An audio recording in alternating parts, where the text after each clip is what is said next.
Good morning, student. Now I am going to start new chapter of your GK book, chapter number 6, Fighting Against Obesity. Obesity मतलब मोटापा जिसको हम बोलते हैं. Okay. So read the descriptions about the ill effect of obesity and write in the given blank.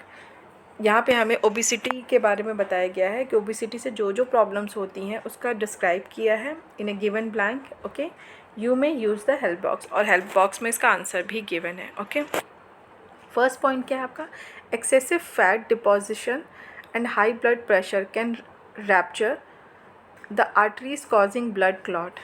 बहुत ज़्यादा मोटापा जब एक जगह फैट इकट्ठा हो जाता है और हाई ब्लड प्रेशर की वजह से जो आर्टरीज़ है उसकी वजह से ना ब्लड क्लॉट हो जाता है. ठीक है, when the clot reaches the brain, जब ब्लड क्लॉट अगर आपके ब्रेन के पास जाता है, it blocks the flow of blood, जिसकी वजह से वो जो ब्लड फ्लो होता है उसको रोकता है, ब्लॉक्स कर देता है. And oxygen to the brain leading to this condition, जिसकी वजह से ऑक्सीजन जो ब्रेन में पहुंच रहा है वो भी प्रॉब्लम क्रिएट होता है वहाँ पे. तो जिसकी वजह से कौन सी प्रॉब्लम होती है? Brain stroke. ठीक है, आपका ब्रेन काम करना बंद कर देता है. ओके, और ब्लड सर्कुलेशन भी वहाँ नहीं होता है. सेकेंड क्या है? This condition arises when extra body weight damage the tissues that protect the joint, leading to joint problem of the knee, hips and lower back. इस प्रॉब्लम का नाम है आपका ऑस्टियोआर्थराइटिस. इसकी वजह से क्या होता है कि ये जो प्रॉब्लम होती है ना, उसकी वजह से एक्स्ट्रा बॉडी वेट जो आपका अगर बढ़ा हुआ है तो वो आपके टिश्यू को डैमेज कर देता है. Right, and that protect the joint. ठीक है, और वहाँ पे जो आपकी नीज़ होती है ना, वहाँ पे आपको प्रॉब्लम होती है. और जो लोअर बैक पोर्शन होता है वहाँ पे, हिप पे, इन सब की वजह से आपको बहुत दिक्कत होती है. उस बीमारी का नाम है osteoarthritis. Okay, now third point is excessive fat. ये है आपका third point. Excessive fat deposit narrow the arteries and reduce blood flow. Excessive fat मतलब बहुत ज़्यादा अगर फैट डिपॉजिट हो जाता है तो जो आपके आर्टरीज हैं वो बहुत नैरो हो जाते हैं.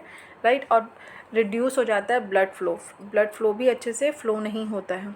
The heart has to push blood with the high pressure.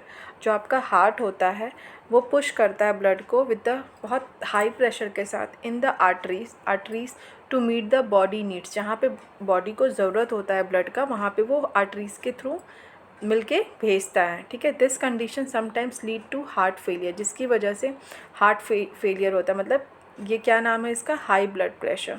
High blood pressure अगर आपको ये प्रॉब्लम बेसिकली तब होता है जहाँ कि आपके जो आर्टरीज में और मतलब जो ब्लड फ्लो नहीं हो रहा है प्रॉपर वे में, ये जस्ट बिकॉज होता है फैट ज़्यादा होने की वजह से. अगर कोई भी इंसान बहुत ज़्यादा फैटी है, ओके, बहुत ज़्यादा मोटा है, तो उसको ये प्रॉब्लम जल्दी पकड़ती है. ठीक है, क्योंकि उसका अगर जो आर्टरीज़ है, मतलब जो हार्ट पेशेंट ऐसे होते हैं उनको अगर अच्छे से ब्लड फ्लो नहीं हो रहा है उनकी बॉडी में, दैट मीन्स कि they are suffering from high blood pressure. Okay, fourth point, this high disorder occurs in obese people having more fat store around the neck. This narrow the airway making the hard to breathe especially while sleeping. इसका नाम है sleep apnoea. Sleep apnoea तब होता है जब किसी को एक हेल्थ डिसऑर्डर होता है. ठीक है, जो कि आप देखिए यहाँ पे उसके नेक पे जहाँ पे फैट ज़्यादा स्टोर हो जाता है, उसकी वजह से जो उसके जहाँ पे सांस लेने वाली जो जगह होती है वो बहुत पतली हो जाती है. उसकी वजह से वो ब्रीथ नहीं कर पाता है, और जब वो सोते टाइम ब्रीथ नहीं कर पाएगा तो उस बीमारी को हम कहते हैं स्लीप एपनिया. ओके स्टूडेंट, तो आई होप क्लियर हो गया होगा ये चैप्टर. कोई इशू आता है you can ask me. Thank you so much.